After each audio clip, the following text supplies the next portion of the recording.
పనిచేశాడు, మీరు ప్రోత్సహించిండన్నా. ఎవరన్నా ఇలా కొట్లాడింది? గంగుల కమలాకర్ కొట్లాడింది అన్న ఏ రోజన్నా? కాంగ్రెస్ పార్టీ అభ్యర్థి మీకు ఎవరికైనా తెలుసా అన్న? వాళ్ళ అఫిడవిట్ చూడండి, ఒకరి మీద చీటింగ్ కేసులు, ల్యాండ్ గ్రాబింగ్ కేసులు, ఇంకొకరి మీద అక్రమంగా ఆస్తులు సంపాదించిన కేసులు, కానీ నా మీద ఉన్న 74 కేసులు మీకోసం, తెలంగాణ ప్రజల కోసం కొట్లాడిన కేసులన్నా. మీకోసం ప్రాణ త్యాగానికైనా సిద్ధపడ వ్యక్తి అన్నా. ఇలా ముగ్గురు అభ్యర్థులను బేరీజు వేసుకోండి. ఎవరు మీకోసం పనిచేసారు? ఎవరు ఈ ప్రజల కోసం పనిచేసారు? ఎవరు సొంత ప్రయోజనాల కోసం పనిచేసారు? ఎవరు ఆస్తి పాస్తులు సంపాదన కోసం పనిచేసారు? ఎవరు మీ అభివృద్ధి కోసం పనిచేసారు? ఎవరు నిరంతరం కష్టార్జితంతో ఇలా తెలంగాణ రాష్ట్రంలో ఇటువంటి వాతావరణాన్ని తయారు చేసిరో ఒక్కసారి కరీంనగర్ ప్రజలు ఆలోచించండి. మీకోసం కష్టపడ్డ నా కార్యకర్తలు ఒక్కసారి చూడండి. మీకోసం కష్టపడ్డ కార్యకర్తల మీద రౌడీ షీట్స్ ఓపెన్ చేసిర్రు, కమ్యూనల్ షీట్స్ ఓపెన్ చేసిర్రు అలా. కానీ ఏ రోజు నా కార్యకర్తలు మీకోసం కష్టపడి తప్ప ఏ రోజు కూడా వెనుకడుగు వెళ్ళన్నా. అరే తెలంగాణ రాష్ట్రాన్ని అప్పుల పాలు చేసిండన్న కేసీఆర్. బీఆర్ఎస్ పార్టీ వస్తే మళ్ళా 5 లక్షల కోట్ల అప్పు తేవాలి. కాంగ్రెస్ పార్టీ వస్తే మళ్ళా 5 లక్షల కోట్ల అప్పు తేవాలి. ఫస్ట్ నాడే జీతాలు చెప్పలేదు. ఆర్టీసీ కార్మికులను నిర్వీర్యం చేసిన వల్ల 317 జీవోపడుతున్న ఉద్యోగస్తులను, ఉపాధ్యాయులను మోసం చేసిన వల్ల, డబుల్ బెడ్రూమ్ పేరుతో మోసం చేసిన వల్ల, బీసీలను మోసం చేసిండు, ఎస్సీ ఎస్టీలను మోసం చేసిండు, అగ్రవర్ణాల పేదలను మోసం చేసిండు. జీతాలు ఇచ్చే పరిస్థితి లేని కేసీఆర్ తెలంగాణ రాష్ట్రంలో అధికారంలోకి వస్తే ఎక్కడి నుంచి పైసలు తీసుకొస్తావో ఒక్కసారి చెప్పాలి. కర్ణాటకలో కాంగ్రెస్ పార్టీ ప్రామిస్ ఇచ్చి ఏ విధంగా కర్ణాటక ప్రజలను మోసం చేసిందో ఒక్కసారి ఉంచండి. తెలంగాణ సమాజం ఆలోచించాలి. 5 లక్షల కోట్లు అప్పు చేస్తే కేంద్రంలో నరేంద్ర మోడీ గారి ప్రభుత్వం ఉంది కాబట్టి ఈరోజు అక్కడ డబుల్ ఇంజన్ సర్కారు వస్తేనే మీకు న్యాయం జరుగుతుంది. తెలంగాణ రాష్ట్రం అభివృద్ధి చెందుతుందన్న విషయాన్ని ఒక్కసారి తెలంగాణ సమాజం గుర్తుంచుకోవాలి. మొన్న హైదరాబాద్కి వచ్చి మంద కృష్ణ మాదిగ అన్న 30 సంవత్సరాలు పోరాటం చేసిండు ఈ తెలంగాణ ఉమ్మడి ఆంధ్రప్రదేశ్లో. పేదలకు న్యాయం జరగాలి, ఎస్సీ వర్గీకరణ జరగాలని చెప్పి యుద్ధం చేస్తే అనేక మంది బలిదానం అయిపోయారు. వాళ్ళ ఎంఆర్పిఎస్ కార్యకర్తలు చాలా మంది అనారోగ్యంతో మరణించిన వాళ్ళ చిరకాల కోరిక తీర్చడానికి కాంగ్రెస్ పార్టీ ముందుకు రాలే, బీఆర్ఎస్ పార్టీ ముందుకు రాలే. పేదల పెన్నిధి కాబట్టి, పేదల మనసు తెలుసు కాబట్టి, పేదల కష్టాలు తెలుసు కాబట్టి మన నరేంద్ర మోడీ గారు, మన ప్రియతమ నేత హైదరాబాద్ గడ్డకొచ్చి ఎస్సీ వర్గీకరణకు అనుకూలంగా మాట్లాడిన విషయాన్ని మాదిగ సమాజం గుర్తుంచుకోవాలి. ఇలా కులాల పేరుతోని, వర్గాల పేరుతోని, వర్ణాల పేరుతోని సమాజాన్ని చీల్చే ప్రయత్నం చేయకండి. ఇద్దరు అభ్యర్థులు అరే ఎన్నికల ముందు టోపీలు పెట్టుకొని నమాజ్ పోతారు, ఎన్నికల తర్వాత మసీదు జాగలనే కబ్జా చేస్తారనే విషయాన్ని గుర్తుంచుకోండి. ఎన్నికల ముందు గుళ్ళకు పోయి పూజలు చేస్తారు, ఎన్నికల తర్వాత గుడి జాగలనే కబ్జా చేసినటువంటి మూర్ఖులు ఇద్దరు అభ్యర్థులు. కరీంనగర్ ప్రజలు ఆలోచించుకోండి. నేను మీకోసం కొట్లాడినా నాలాంటి వ్యక్తులను ప్రోత్సహించకుంటే ఇలా పేద ప్రజల గురించి ఎవ్వరు కొట్లాడరన్నా. నాలాంటి అభ్యర్థులను గెలిపించకుంటే నాతో పాటు కష్టపడి పనిచేసిన నా కార్యకర్తలు ప్రశ్నిస్తారు అన్న. పేదల కోసం కష్టపడి పనిచేస్తే, పేదల కోసం 74 కేసులు వేసుకుంటే, పేదల కోసం నాన్ అవైలబుల్ కేసు పెట్టుకుంటే, పేదల కోసం జైలుకు పోతే ఇలా పేదోళ్ళే ఓట్లు లేకుంటే పేదల కోసం ఎందుకు కొట్లాడాలన్నా చెప్పి నా కార్యకర్తలు ప్రశ్నిస్తే ఏం సమాధానం చెప్పాలి ఒక్కసారి ఉంచండి. నా భార్యను చంపుతున్నారన్నా, నా పిల్లలు కిడ్నాప్ చేస్తున్నారన్నా. రేపు నా భార్య పిల్లలే ప్రశ్నిస్తారు. ఇలా భార్య పిల్లలైనా ప్రశ్నిస్తారు. అరే పేదోళ్ళ కోసం నువ్వు పనిచేస్తే ఆ పేదోళ్ళ ఓట్లేలే, నీ కుటుంబాన్ని చంపుతానా కూడా పేదోళ్ళ కోసం పనిచేస్తావు, ధర్మం కోసం పనిచేస్తావు. ఆ పేదోళ్ళ కోసం నీకు ఓటేకుంటే ఎందుకు పనిచేయాలి పేదల కోసం అని చెప్పి నా భార్య పిల్లలు ప్రశ్నిస్తే ఏం సమాధానం చెప్పుకోవాలో కరీంనగర్ ప్రజలు ఆలోచించాలి. తెలంగాణ మొత్తం కరీంనగర్ చూస్తుందన్న. 60 లక్షల మంది నిరుద్యోగ యువత మీకోసం చూస్తారన్న. అవుట్ సోర్సింగ్ ఉపాధ్యాయులు మీకోసం, అవుట్ సోర్సింగ్ ఎంప్లాయీస్ మీకోసం చూస్తారన్న. ఆర్టీసీ కార్మికులు మీకోసం చూస్తారన్న. పేదోళ్ళు మీకోసం చూస్తారన్న. ఒక్కసారి ఆలోచించండి. కరీంనగర్ ప్రజలు ఒక్కటి కావాలి, మీరు ఒక్కటై ఇలా మీ నాయకుడు మీరు తయారు చేసినటువంటి మీ కన్న బిడ్డగా చూసుకున్నది మీ బండి సంజయ్ని 2 సార్లు ఓడగొట్టిర్రు. ఒక్కసారి బండి సంజయ్కి ఆలోచించి ఒక్క ఛాన్స్ ఇవ్వండి. కరీంనగర్ శాసనసభ్యునిగా మీకు సేవ చేసే అవకాశం ఇవ్వండి. 5 రోజులు కష్టపడి నా కోసం 5 సంవత్సరాలు ఈ కరీంనగర్ కు రక్షణ కవచంగా ఉంటానని చెప్పి మీ అందరికీ విజ్ఞప్తి చేస్తూ, మన అందరి ప్రియతమ నేత, మనందరి ఆదర్శమూర్తి అన్న కరీంనగర్ ఆరోపి కోసం పోతే, నరేంద్ర మోడీ గారి దగ్గరికి పోతే శబాష్ బండి ఆరోపి పక్కా చేయాల్సిందే, పక్కా ఇవ్వాల్సిందే. కరీంనగర్ కు సిఆర్ఎఫ్ ఫండ్స్ కావాలి సార్ అంటే తెలంగాణకు 500 కోట్లు ఇస్తే కేవలం కరీంనగర్కే 200 కోట్ల రూపాయలు ఇచ్చినటువంటి మహానుభావుడు నరేంద్ర మోడీ అన్న. ఇలా కేటీఆర్ అంటున్నాడు నరేంద్ర మోడీ ఎట్లా దేవుడుతాడని. నీ అయ్య దేవుడా? నీ అయ్య దేవుడా? రే నీ అయ్య ఆర్టీసీ కార్మికులు ఆత్మహత్య చేసుకుంటా బయటికి రాని మూర్ఖుడు మీ అయ్య. 27 మంది ఇంటర్మీడియట్ విద్యార్థులు ఆత్మహత్య చేసుకుని నీ అయ్య బయటికి రాలే. వడ్ల కుప్పల మీద రైతులు చనిపోతే నీ అయ్య బయటికి రాలే. 317 జీవో పేరుతోని ఉద్యోగస్తులు ఉపాధ్యాయులు గుండె వలి చచ్చిపోతే నీ అయ్య బయటికి రాలే. ఎస్సీ రిజర్వేషన్ వర్గీకరణ కోసం ఎస్సీ సమాజం ఉద్యమం చేస్తే నీ అయ్య బయటికి రాలే. పోడు భూముల కోసం ఎస్సీ సమాజం యుద్ధం చేస్తే మీ అయ్య బయటికి రాలే. డబుల్ బెడ్రూమ్ల కోసం కానీ మహిళల మీద అత్యాచారాలు జరిగితే మహిళలు చనిపోతే మీ అయ్య బయటికి రాలే. రుణమాఫీ కోసం రైతులు చచ్చిపోతే నీ అయ్య బయటికి రాలే. ఇలా ఎప్పటికప్పుడు స్పందించి పేదల హృదయాలను దోచినటువంటి ఒక పేద వ్యక్తి దేశ ప్రధాని అయింది కాబట్టే ఈ దేశంలో పేదలకు న్యాయం దొరుకుతున్న విషయాన్ని ఒక్కసారి గుర్తించండి. అటువంటి మహానుభావుడు ఈరోజు కరీంనగర్ గడ్డ మీదకి వచ్చి మా అందరినీ ఆశీర్వదించడానికి వచ్చినటువంటి ఆ మహానుభావుడు ఆదరణీయ శ్రీ నరేంద్ర మోడీ గారిని మనందరినీ ఉద్దేశించి ప్రసంగించవలసిందిగా కోరుతూ, భారత్ మాతాకి, భారత్ మాతాకి జై శ్రీరామ్.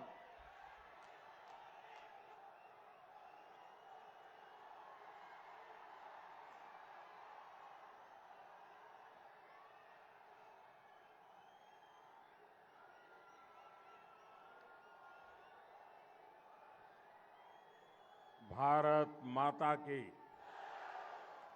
भारत माता की, भारत माता की। भगवान श्री राजन्ना की, भगवान श्री राजन्ना की। ना तेलंगाना कुटुंब సభ్యులందరికీ శుభాభినందనలు. 7 वाहनों, काकतियों और मौर्य नरेशों की कर्मभूमि इस धरती को मैं श्रद्धापूर्वक नमन करता हूं. हिंदी चलेगा ना? और अभी संजय का सुपरफास्ट चल रहा था और आप लोग भी संजय के सुपरफास्ट में डूबे हुए थे. आज जब मैं दुनिया को ये बताता हूं कि भारत लोकतंत्र की जननी है, और जब मैं ये बात बताता हूं तो सबूत देता हूं, और उसके सबूत यहां करीमनगर में मिलते हैं. प्राचीन काल में करीमनगर भी भारत के 16 महाजनपदों में से एक अस्माका का हिस्सा था. ऐसी ऐतिहासिक भूमि से तेलंगाना के उज्जवल भविष्य का एक बहुत बड़ा विश्वास मैं मेरे सामने देख रहा हूं. ये पेंडल छोटा पड़ गया है, इतनी तादाद में आप सब आकर के हम सबको आशीर्वाद दे रहे हैं। मैं आपका हृदय से आभार व्यक्त करता हूं। प्यारे भाइयों बहनों, करीमनगर ने हुजूराबाद उपचुनाव में फार्म हाउस सीएम केसीआर को सत्ता से बाहर करने का ट्रेलर दिखा दिया था। दिखाया था कि नहीं दिखाया था? आपने शुरुआत की है कि नहीं की है? अभी चुनाव में पूरा खेल खत्म हो रहा है। आज पूरा तेलंगाना एक ही बात कर रहा है। गांव हो शहर हो, मैं जहां जहां गया हूं तेलंगाना एक ही बात बोल रहा है। हर कोई कह रहा है तेलंगाना में पहली बार आ रही है बीजेपी सरकार। मेरे साथ बोलेंगे आप? मेरे साथ बोलेंगे? मैं कहूंगा तेलंगाना में पहली बार, आप सब बोलेंगे आ रही है बीजेपी सरकार। तेलंगाना में पहली बार, तेलंगाना में पहली बार, तेलंगाना में पहली बार मोदटीसारी तेलंगानालो बीजेपी ప్రభుత్వం ఏర్పాటు కానుంది।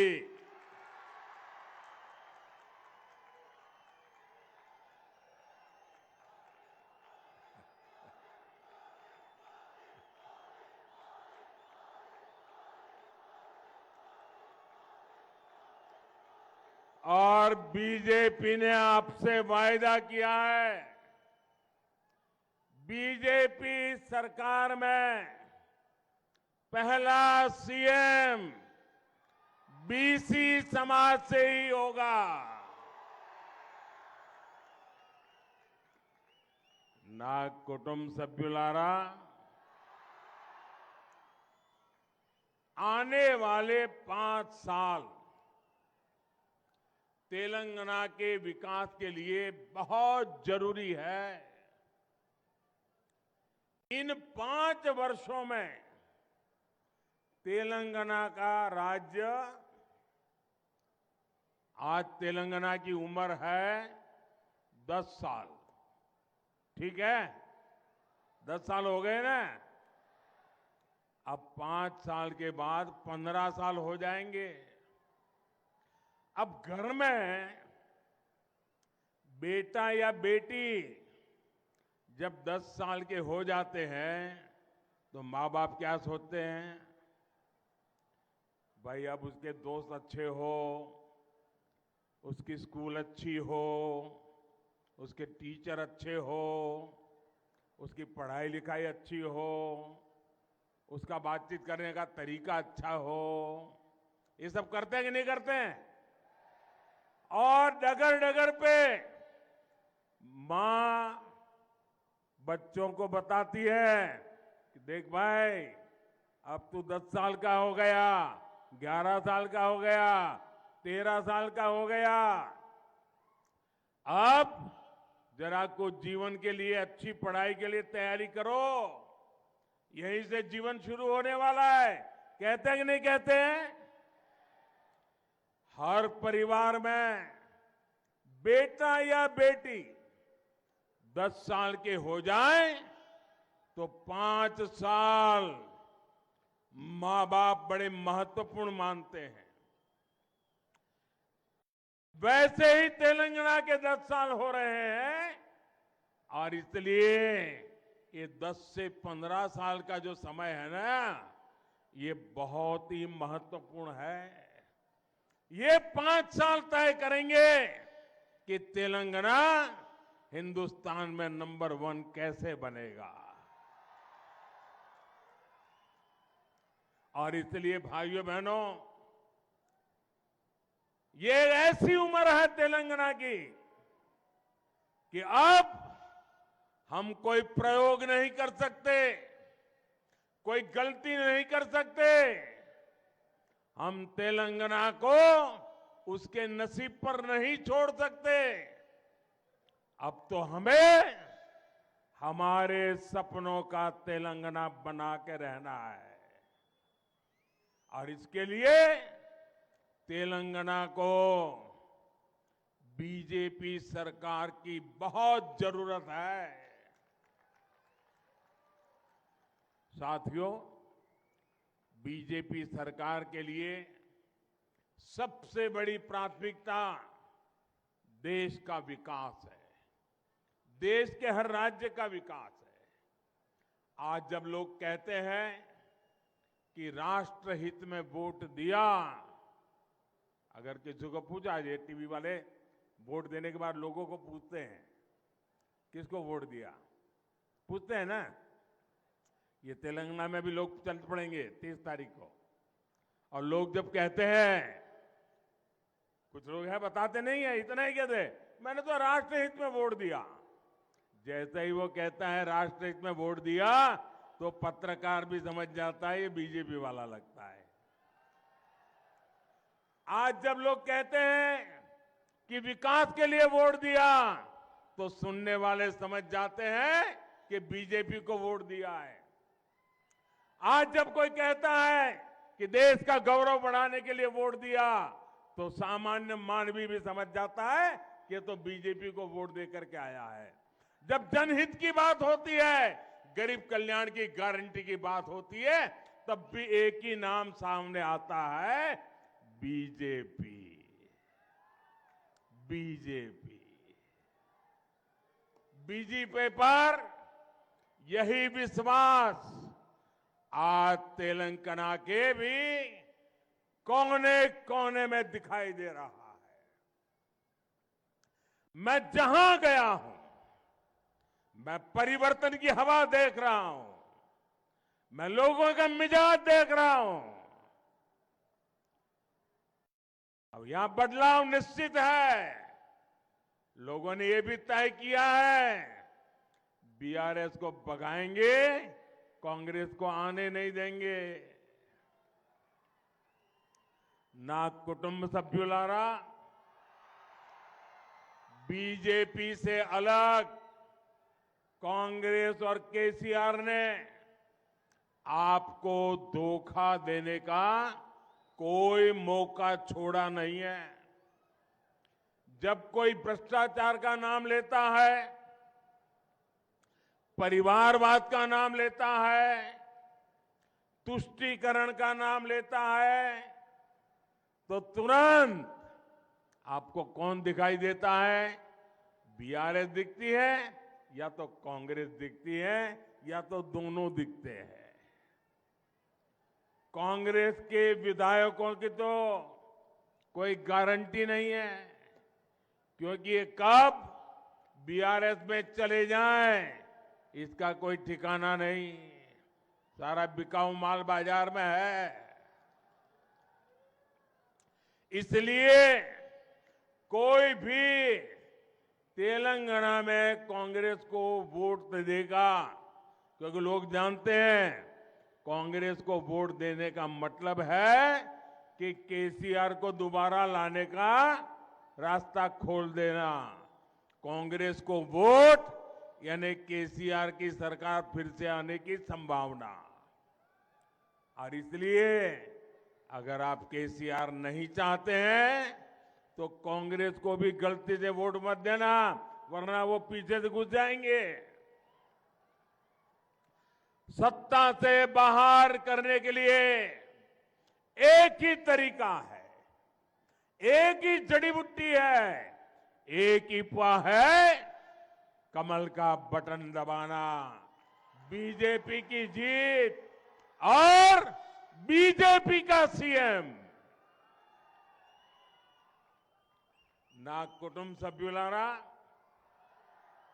परिवार के अहंकार में कैसे प्रतिभा का अपमान होता है, ये क्षेत्र इसका भुक्तभोगी रहा है।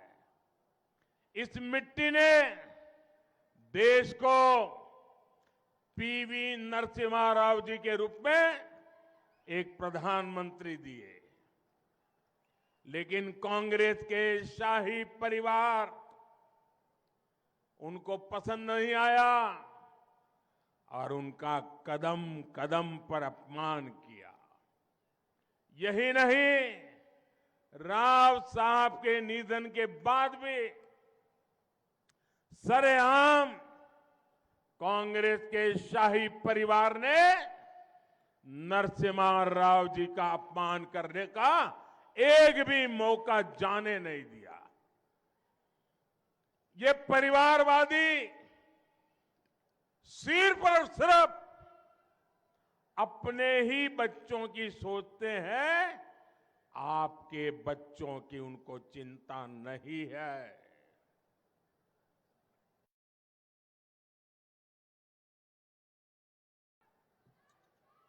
इसलिए आपको बीआरएस हो या फिर कांग्रेस, ये आपके बच्चों का भविष्य बर्बाद करने में कोई कसर बाकी नहीं छोड़ते। इसलिए मैं कहता हूं, कांग्रेस केसीआर ओक्टे, कांग्रेस केसीआर ओक्टे इद्धरितो జాగ్రత్తగా ఉండండి. బీజేపీ మాత్రమే తెలంగాణ ప్రతిష్టను పెంచుతుంది.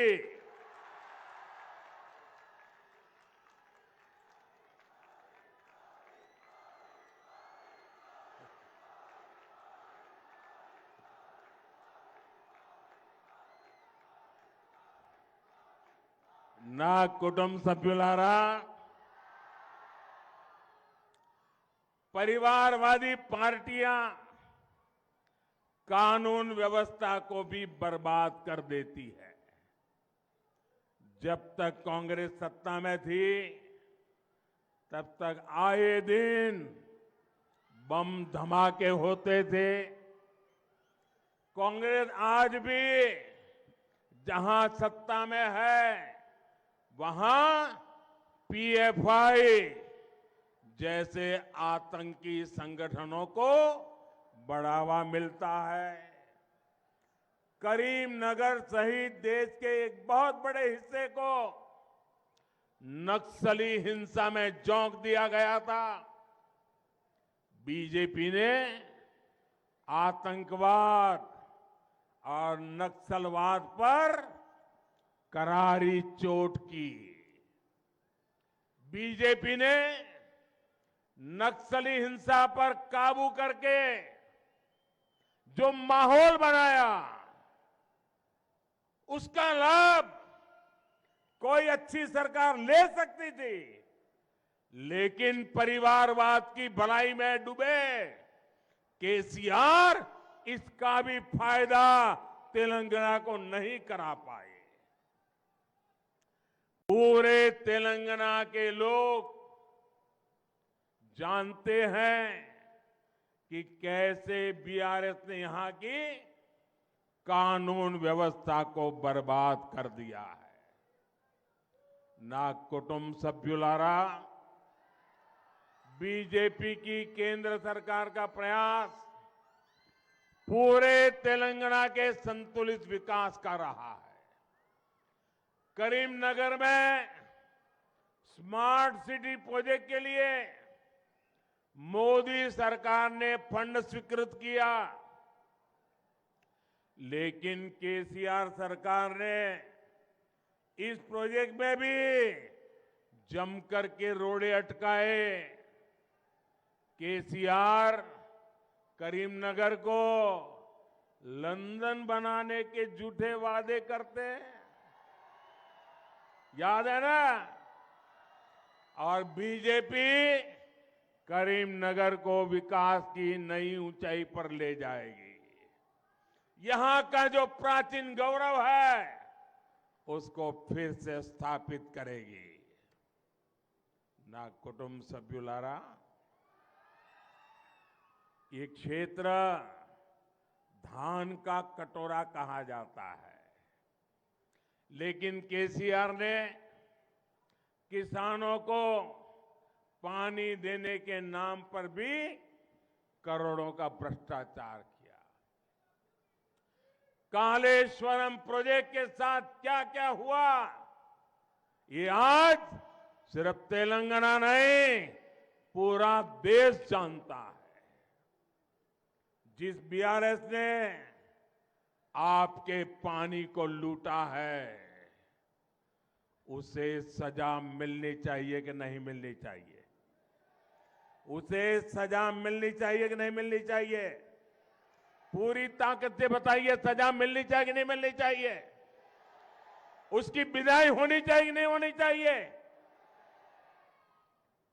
छोटे, सीमांत और बटाईदार किसान यहां केसीआर सरकार के अत्याचार की इतनी बातें बताते हैं कि आपका इतनी पीड़ा हो जाए। क्या ऐसी भी कोई सरकार होती है क्या? मोदी सरकार ने ऐसे हर किसान के लिए पीएम किसान सम्मान निधि शुरू की है।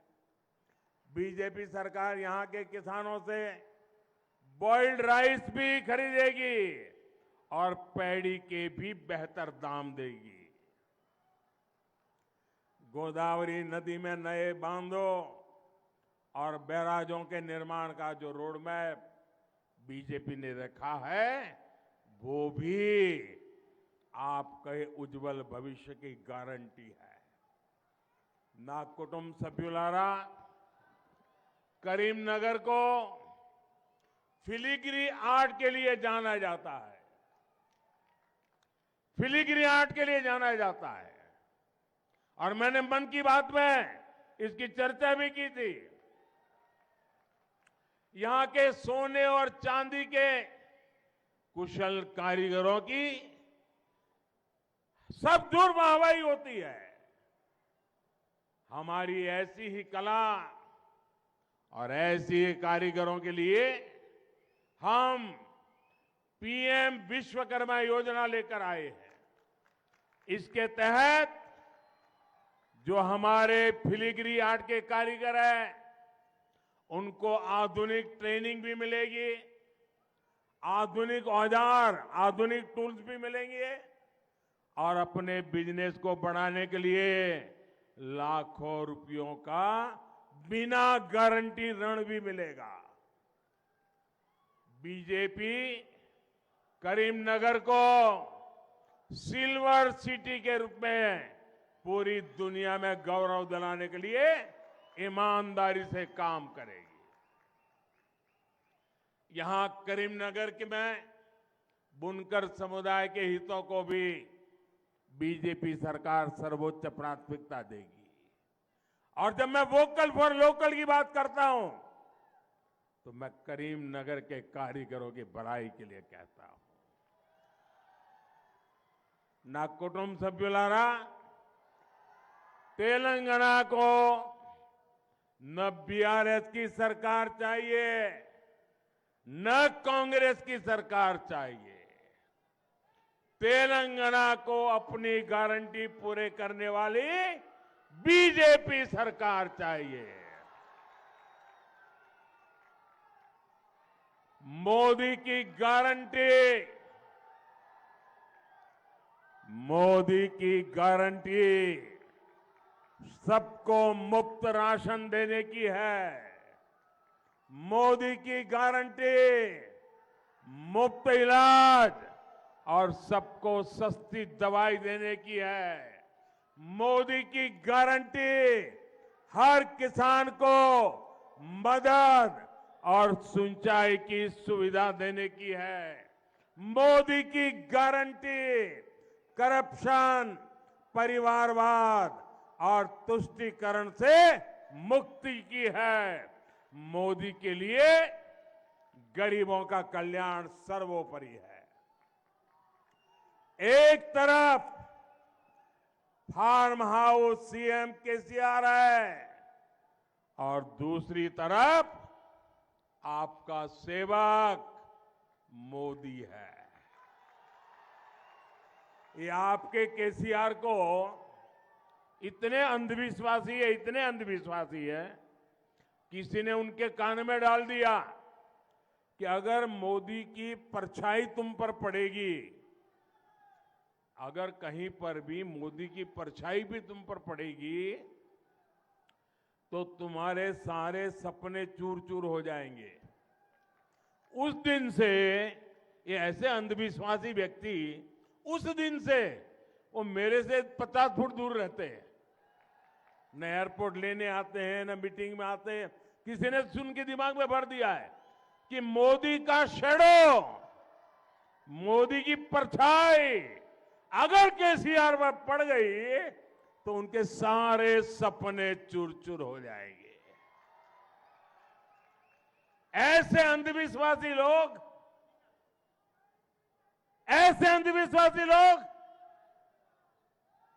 क्या तेलंगाना जैसे आधुनिक सोच वाले नौजवानों का भला कर सकते हैं? मोदी सरकार गरीब से गरीब को पक्का घर देने में जुटी है, लेकिन यहां की करप्ट केसीआर सरकार ने गरीबों को 2 बेडरूम फ्लैट देने का वादा पूरा नहीं किया और मोदी ने गरीबों के जो लाखों घर बनाए उनको भी यहां की सरकार लाभार्थियों को मिलने नहीं दे रही है। ये जांच का विषय है। हजारों मकान बने हुए हैं, दिए नहीं जा रहे हैं। क्यों? कोई कटकी का हिसाब किताब बाकी है क्या? इसलिए रोक करके बैठे हो क्या? केसीआर सरकार ये बहुत बड़ा पाप कर रही है और ऐसी सरकार को सजा तेलंगाना का हर गरीब देने वाला है। ना कुटुंब सभ्युलारा, कांग्रेस हो या बीआरएस, ये लोग आपको लूटने का कोई मौका नहीं छोड़ते। बीजेपी सरकारों में 96-97 रुपये लीटर पेट्रोल मिलता है। अगर महाराष्ट्र में बीजेपी सरकार है, पेट्रोल सस्ता। गोवा में बीजेपी सरकार है, पेट्रोल सस्ता। हरियाणा में बीजेपी सरकार है, पेट्रोल सस्ता। गुजरात में बीजेपी सरकार है, पेट्रोल सस्ता। जहां जहां बीजेपी की सरकारें हैं वहां पेट्रोल कहीं 10 रुपया, कहीं 15 रुपया सस्ता है। जबकि यहां बीआरएस की सरकार आपसे कहीं ज्यादा रुपये पेट्रोल के नाम पर मार लेती है। आप यहां बीजेपी सरकार बनाइए, आपको पहले ही दिन पेट्रोल पंप पे जाओगे तो बीजेपी सरकार बनाने का संतोष वहीं मिल जाएगा। आपको महंगाई से राहत देने के लिए हर फैसला लिया जाएगा और ये मोदी की गारंटी है। और मोदी गारी गारंटी अंटे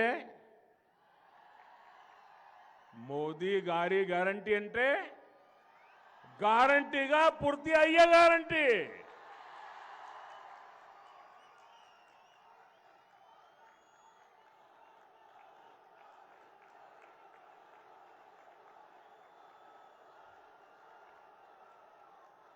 నా కుటుంబ సభ్యులారా, सामाजिक न्याय बीजेपी की प्राथमिकता है।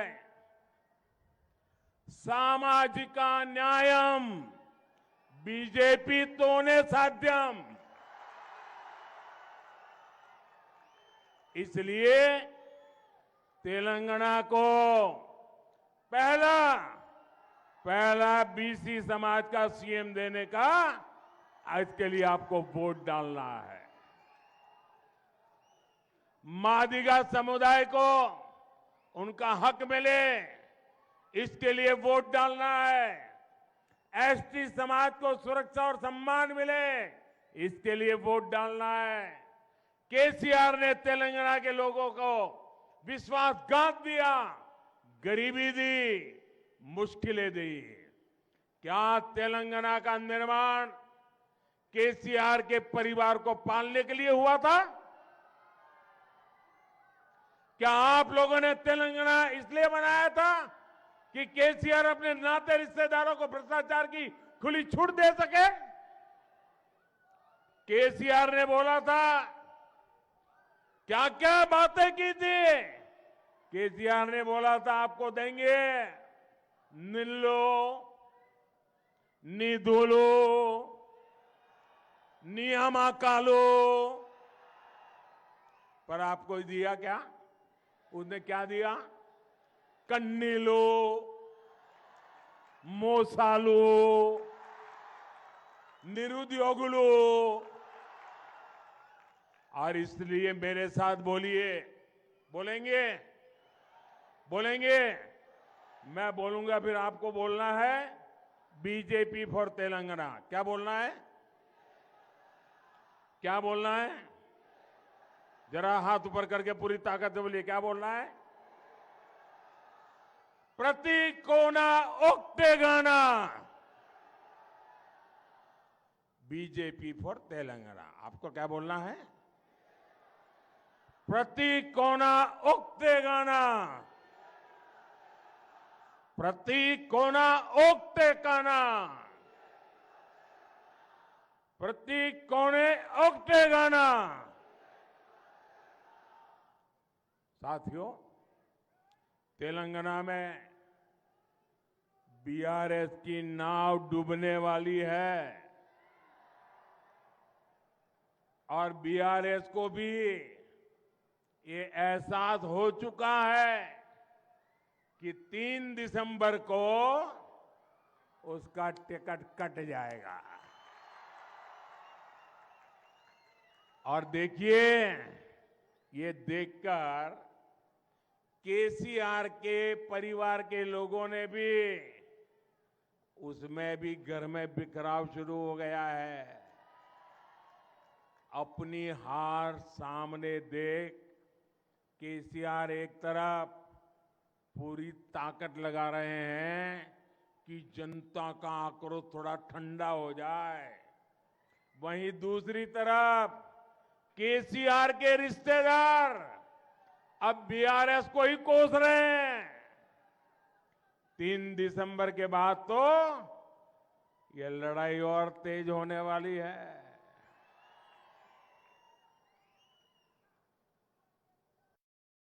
भाजपा सरकार आने के बाद जब यहां लीकर स्कैम की जांच तेज होगी, मोबाइल हो या फिर पैसे की डिलीवरी, स्थानीय स्तर पर हर तार को खंगाला जाएगा और केसीआर की भगदड़ मचनी तय है। आप याद रखिए साथियों, ये बीजेपी ही सरकार है जो बीआरएस के भ्रष्टाचार पर कार्रवाई कर सकती है। और मैं आपको वादा करता हूं, जिन्होंने लूटा है उन्हें लौटाना पड़ेगा। अगर यहां गलती से भी कांग्रेस आ गई तो फिर वो तेलंगाना को भी अपना एटीएम बना लेगी। तेलंगाना के लोग ही तेलंगाना को फिर कुछ साल पीछे होने से बचा सकते हैं। तेलंगाना में कांग्रेस सरकार आना यानी गरीब कल्याण की हर योजना में लूट। मेरा तेलंगाना के लोगों से आग्रह है, और मेरी एक, बाकी कुछ ना समझो तो कोई बात नहीं, इतना समझ लेना, मेरा आपसे आग्रह है, एक बीमारी को खत्म करने के लिए दूसरी बीमारी मत लाइए। ये कांग्रेस उससे भी दूसरी बीमारी है। कांग्रेस पर कभी भरोसा मत करना।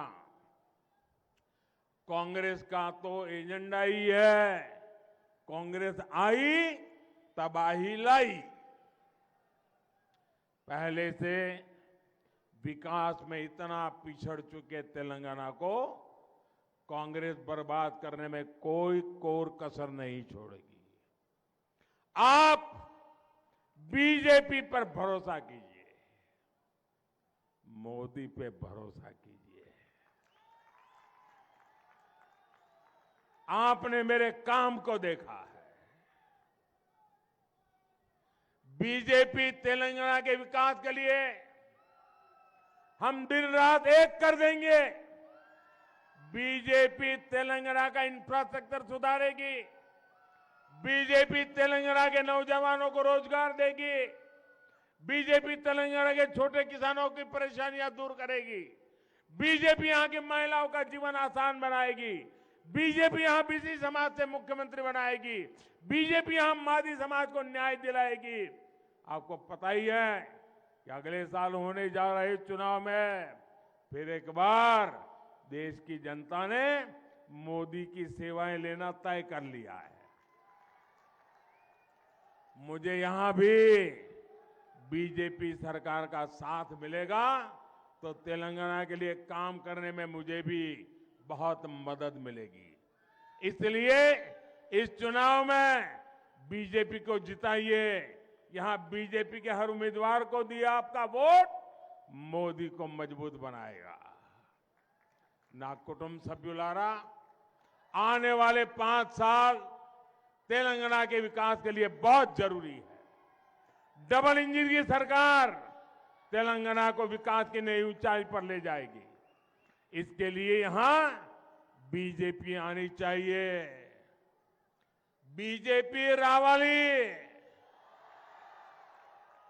BJP, BJP, BJP. अच्छा तो मैं बात बोलता हूं, बोलेंगे आप बोलेंगे बीजेपी रावाली बोलेंगे। तेलंगाना के तेज विकास के लिए, तेलंगाना के तेज विकास के लिए, तेलंगाना के तेज विकास के लिए, करप्ट नेताओं पर कार्रवाई के लिए, करप्ट नेताओं पर कार्रवाई के लिए, शराब स्कैम के गुनहगारों को जेल भेजने के लिए,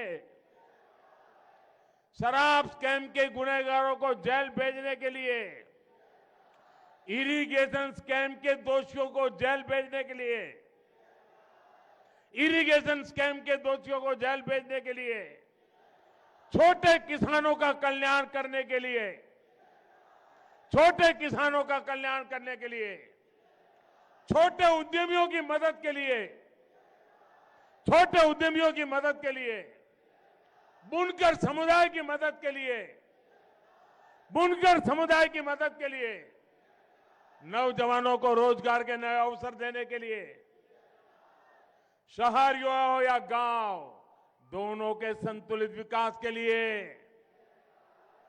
आपको कमल के निशान पर बटन दबाना है। कमल को मिला हर वोट मेरी शक्ति बढ़ाएगा। करेंगे, पक्का करेंगे। हर घर में जाएंगे, कमल खिलाएंगे, बीआरएस को साफ कर देंगे, कांग्रेस को साफ कर देंगे, कमल ही कमल करेंगे। अच्छा मेरा एक काम करेंगे, अब इसमें तो बड़ा जुस्सा था, मेरा काम बोल रहा हूं तो ठंडे पड़ गए। मेरा पर्सनल काम करेंगे, ऐसा नहीं, दोनों हाथ बना करके विश्वास से बताइए। मेरा पर्सनल काम करेंगे, ये चुनावी काम नहीं है, मेरा पर्सनल काम है, करेंगे, पक्का करेंगे। तो एक काम करना, परिवारों में जाना, घर घर जाना और सबको कहना कि अपने मोदी जी करीमनगर आए थे। अपने मोदी जी करीमनगर आए थे और उन्होंने आपको नमस्कार भेजा है। इतना कर देंगे?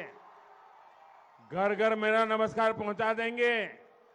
हर परिवार में प्रणाम पहुंचा देंगे? जरा हाँ बोले तो पता चलेगा। पहुंचा देंगे? हर परिवार में जाके कहेंगे करीमनगर मोदी जी आए थे, आपको प्रणाम कहा। इतना कर देंगे? जब आप हर परिवार को कहेंगे ना कि मोदी जी ने करीमनगर आकर के प्रणाम भेजा है, तो वो मन से मुझे आशीर्वाद देंगे। और जब हर परिवार से आशीर्वाद मिलेगा तो मेरी ऊर्जा अनेक गुना बढ़ जाएगी। जब परिवार से मुझे विश्वास मिल जाता है तो मुझे आपके लिए काम करने की, दौड़ने की ताकत बढ़ जाती है। और इसलिए घर घर जाना, मेरे प्रणाम पहुंचाना। बोलिए भारत माता की, भारत माता की, भारत माता की। बहुत बहुत धन्यवाद। भारत माता की जय, भारत माता की जय।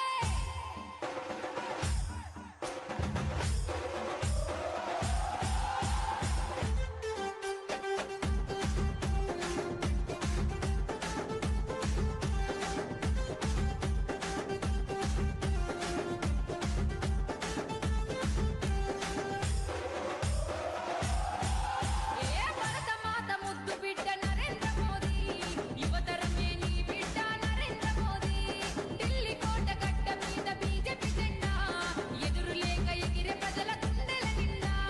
ఢిల్లీ కోట గడ్డ మీద బీజేపీ జెండా, ఎదురు లేక ఎగిరే ప్రజల గుండెల నిండా.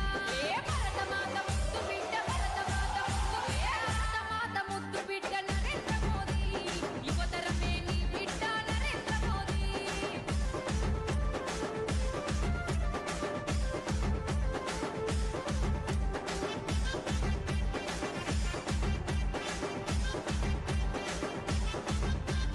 కాకులన్నీ ఏకమై కావుమన్నవి, కోకిలమ్మ కూతనే ఆపకున్నవి. దేశమాత సేవలో త్యాగజీవివి, సరిహద్దు యుద్ధ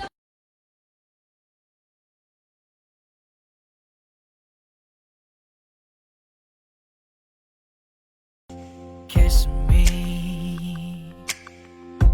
close your eyes and miss me. I can reach your lips on your fingertips, and happiness Cadbury in Silk. your eyes. How far will you go for love? Vikram lander is put into the sleeping mode means the power is off. Chandrayaan 3 was the success on the